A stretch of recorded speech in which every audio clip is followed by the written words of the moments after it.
उतरल किरनिया सांझ के निमिया से धीरे धीरे हो उतरल किरनिया सांझ के निमिया से धीरे धीरे हो उतरल किरनिया सांझ के।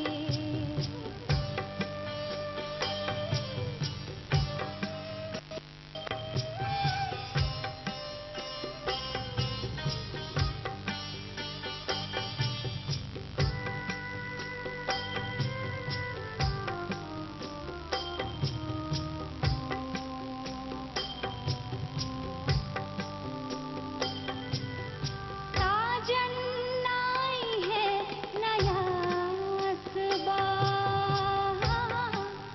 हो साजन आई है नया असबाह पपिहा के जीवा उदास बा साजन आई है नया असबाह पपिहा के जीवा उदास बा चातक चकुरवा के बोलिया में पीड़ा बिहकात धीरे धीरे हो उतरल किरनिया सांझ के निमिया से धीरे धीरे हो उतरल किरनिया सांझ के निमिया से धीरे धीरे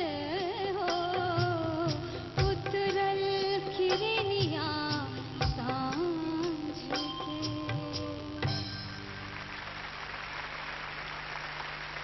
नेस्ले एवरीडे सुर संग्राम द्वितीय महायुद्ध में इस समय जो हम खड़ा बनी अपने 3 गो पार्टिसिपेंट लोगन के संगे तो हमार दिल आप लोगन से ज्यादा धड़क रहल बा।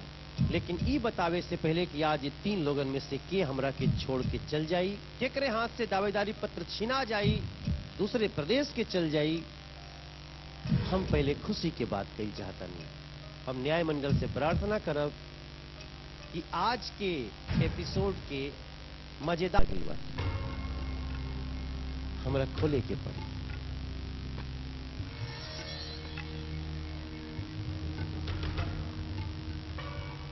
लगा था कुछ गड़बड़ लिफाफा आ गई बा हमरे पास। चाहे कि न्याय मंडल एमा कुछ लिखले नहीं कि सादा बा। हम चाहता नहीं कि न्याय मंडल बारी बारी एकरा बारे में सफाई दे। अच्छा ये सही लिफाफा बाटे? मनोज जी लिफाफा बिल्कुल सही पहुंचा है। कारण यह है कि आज एक अभूतपूर्व क्षण है।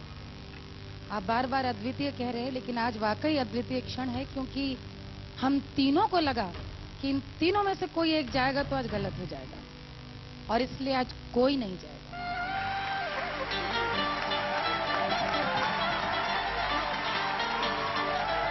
जुग जुग जिए सुर संग्राम। क्या बात है, जुग जुग जिए सुर। क्या कलाकार आए हैं, बहुत वाह। अच्छा, बहुत इतिहास रचल गया आज ही मंच पे। आज एगो पुरस्कार दिहल जाला जे जिंगा छोड़ के जाला ओके जीपी मोबाइल दिहल जाला ताकि वो गईला के बाद भी हमनी के साथ कनेक्शन में रहे। आज वो जीपी मोबाइल हमरा के मिली। आज बहुत आज वो जीपी मोबाइल हमरा के मिली। तारा के बाबू तारा हक बाटे। आज जीपी मोबाइल हमरा के मिली। ले ला भैया, ले ला भैया। हमार मन कहता कि हम ओ जिंगे से खत्म करी जहां से शुरू के ले रहे। अरे साची कहे तोरे आवन से हमरे बहार बबूनी, ए बबूनी अंगना में आई बहार बबुआ। साची कहे तोरे आवन से हमरे, साची कहे तोरे आवन से हमरे अंगना में आई बहार अंगना में आई बहार भौजी। ए बबुआ अरे छैले बा कैसन बहार।